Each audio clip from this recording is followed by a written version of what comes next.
church. So, my name is Stephanie Shephard, and I am so excited that I get to be here with you for the fourth and final week of our Fearless series that we've been going through. We've been looking at the book of Esther, and usually I'm down in Thrive Kids volunteering, and so that's kind of my thing. Like, I know how to do Thrive Kids, and so as I was prepping for this, I thought, what better way to recap the book of Esther than to tell you in the version that I would tell the kids down there in a storybook. So I'm going to have my lovely assistant come up because first experience, my storybook kept falling. So he's going to be my lovely Vanna. Say hi, Vanna. Hi, Vanna. Good job. So I would like to present to you the book of Esther as written by a lot of men a long, long, long time ago, as retold by me, Stephanie, and illustrated by the very, very, very talented Sydney Moore. All right. Chapter 1. Our story starts a long, long, long, long time ago in a land far away where there was a king named King Xerxes who ruled the land. Say hi, King Xerxes. Hey, King Xerxes. Oh, I like that. I liked the feeling in that. Okay, good. All right. And so King Xerxes had a queen. Her name was Queen Vashti. Say hi, Queen Vashti. You guys are good participants. Okay, so King Xerxes and Queen Vashti were ruling over the land, and King Xerxes had this huge party that lasted 180 days, and then he decided to have it go on a little bit longer. And during his party, he was showing off his wealth. He had the gold, he had the riches, he had the expensive food and the expensive silverware and plates and goblets and all of that. And after he'd been drinking for a long, long time and was feeling really good, he called for Queen Vashti, who was over having a party with all of the ladies. And when he called for Queen Vashti, it was so that she could come over and parade in front of the gentlemen that were there with him, and he could show off one more thing that he had. And you want to know what she said? You're never going to believe this. She said, no. Can I get a...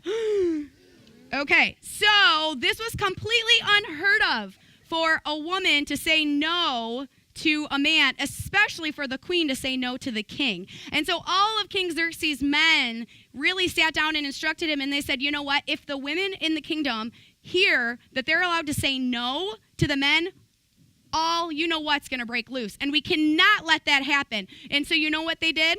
They said, Queen Vashti's got to go. So when she said no, and she stood up to the king, and she showed that strong character that she had, she lost the crown. Say bye, Queen Vashti. Oh, that's okay, though. All right, enter. Oh, ding. Thank you. He wanted me to ding, so he knew when to turn the page. Okay. So enter Esther. Esther is a beautiful lady who's living in the kingdom. She lives with her uncle Mordecai because she's an orphan, so no mom, no dad. So her uncle Mordecai's raised her. And Esther was a beautiful person inside and out. She was known for her beauty and her kindness, and she had a sweet heart.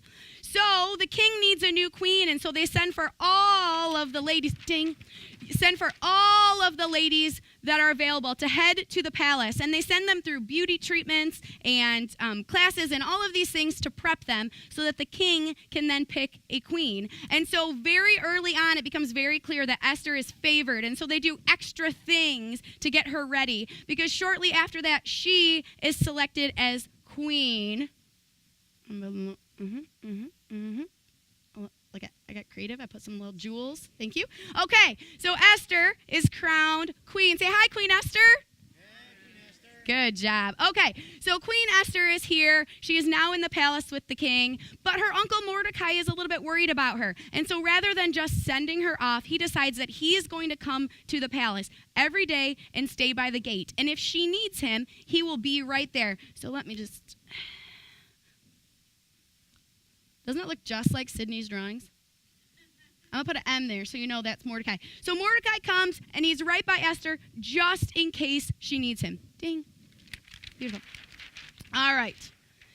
So some time passes, and they're in the kingdom, and the king has some men that he receives, information from and works with him. And so one of those men that is working in the court, his name is Haman. And Haman does not like the Jewish people. And so he decides he wants to get rid of the Jewish people, which is a huge problem because Queen Esther is a Jew. Say, I know. So he comes up with a law, a decree that the king is going to sign, but he does it in such a way that he tricks the king. So the king doesn't really understand what he's signing, but he trusts Haman. And so he says, you know what? You can have my seal of approval. And so he writes this decree to go off.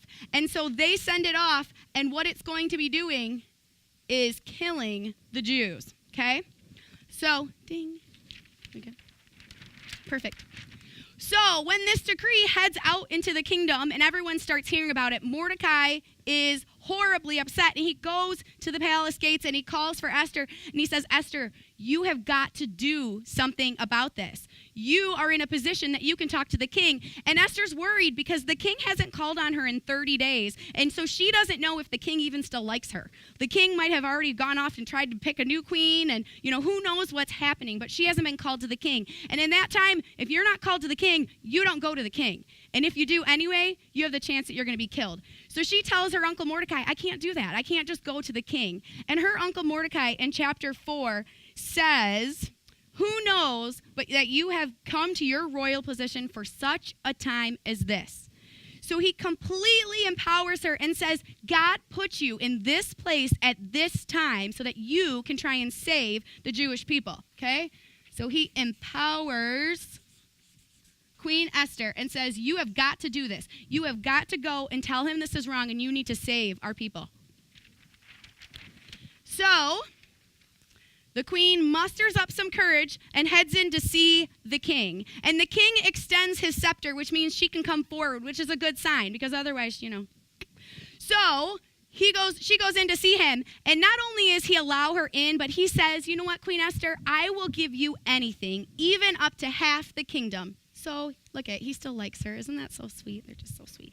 Okay, so being the smart woman that she was, instead of just making her request, which was a huge request, she goes to him and she says, you know what? I would love to throw you and your men a banquet. I want to cook some food for you. Well, probably she didn't cook them, but I want somebody I know in this castle to cook you some food, and we're going to have a party. So she says, ooh, you want some food? And he says, yes. Okay? So they have a banquet, and she goes to the banquet, and at the banquet, the king again says, what's your request? What would you like me to do? I'll give you up to half the kingdom. And again, being smart, she says, you know what? I want to have another banquet for you, and we're going to do it tomorrow. So she says, you want to have food again? And he says, yes. Right? So they have another banquet the next day. And at the banquet, he says, what is your request? I'll give you up to half the kingdom. And that's where our story left off last week when Melissa was here speaking. So she has this banquet. She tells them the request, and her request is huge.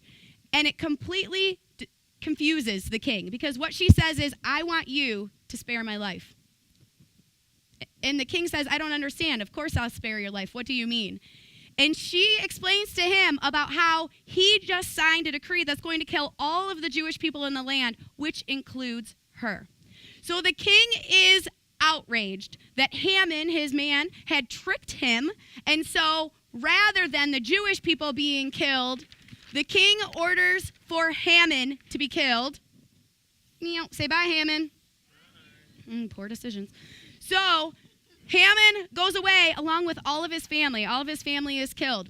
And not only did the king give that order, but he also gave Mordecai and Esther the permission to go out and kill all of the people that have been persecuting the Jews in the area. So they spent a couple of days going through and killing in every town the people that were persecuting the Jews.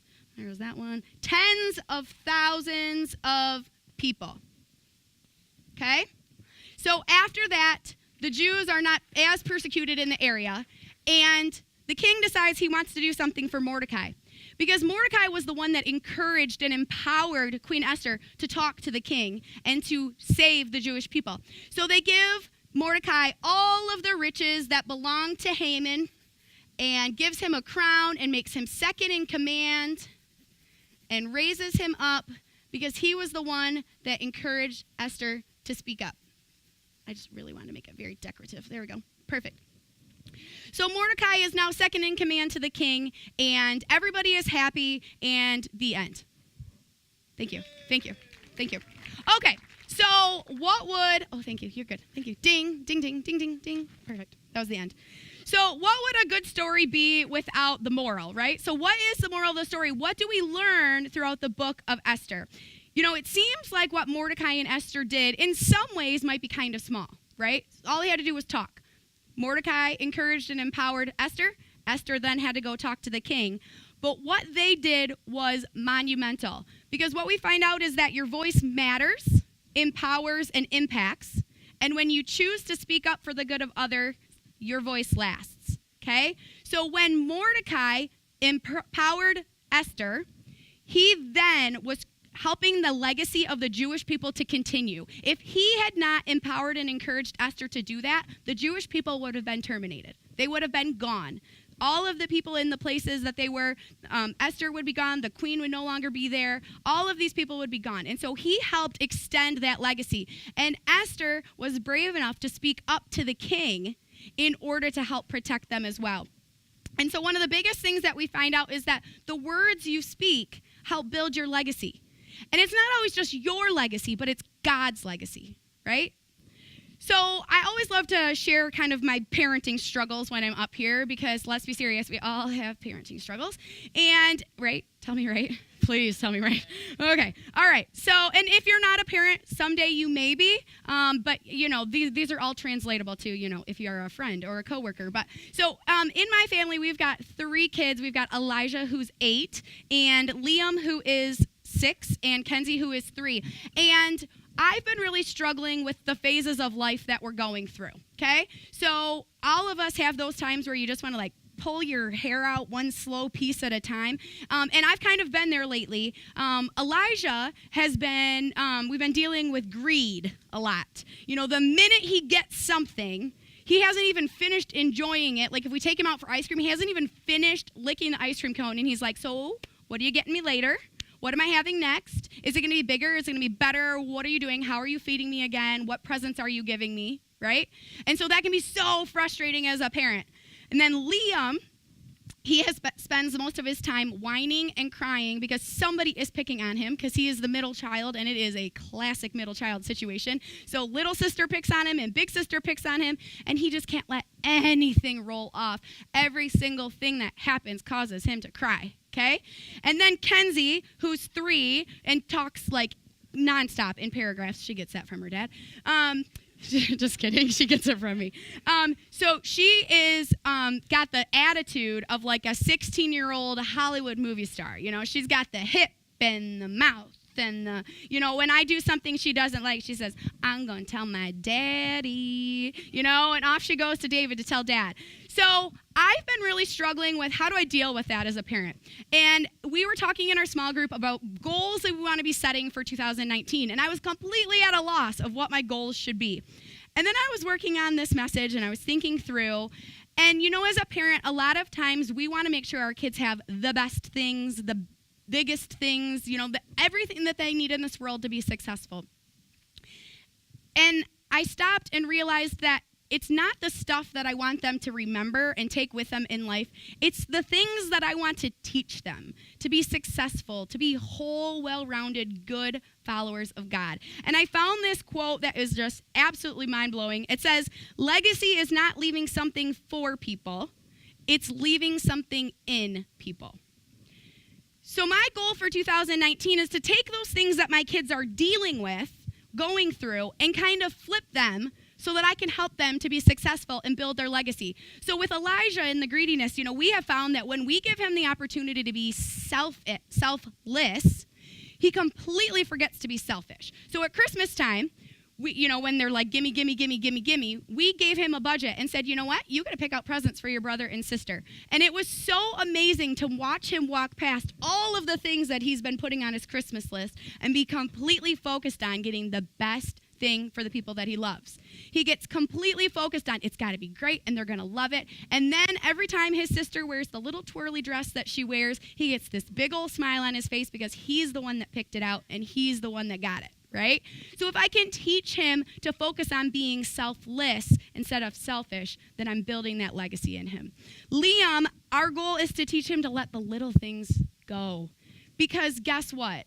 nothing that is happening to him in his life at this point is going to even compare to the things that he's going to face, right?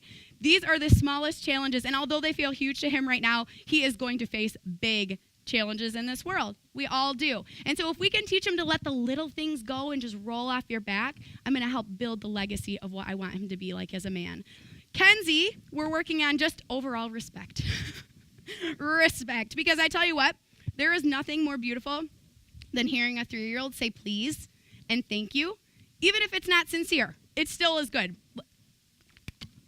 She will go over to the boys' towers that they've built or their Legos. She'll look straight at you and just push them straight over, right?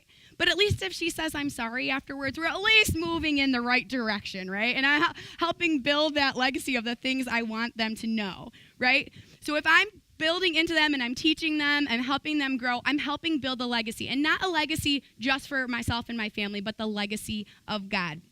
So let's go back to our story. Let's go back to our story of Esther. We've got these two main characters, Mordecai and Esther. And in our story, they have a couple of things that they do really, really well that they encourage us to do. So Mordecai was a really great encourager, okay?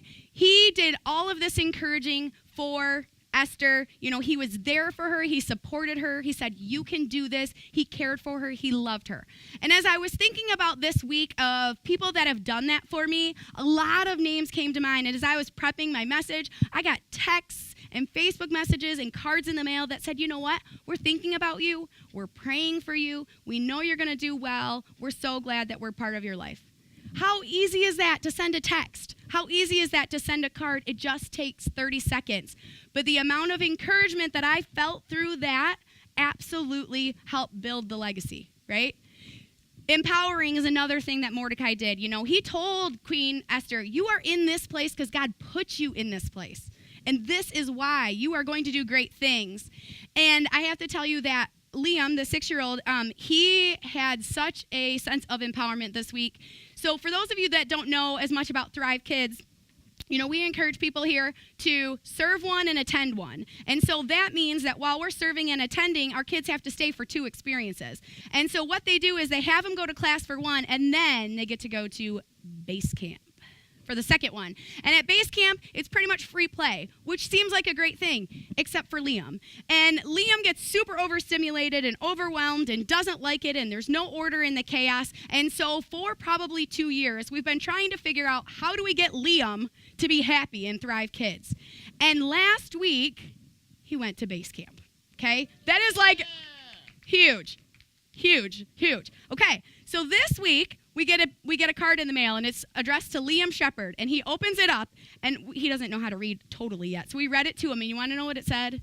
It said, you did it.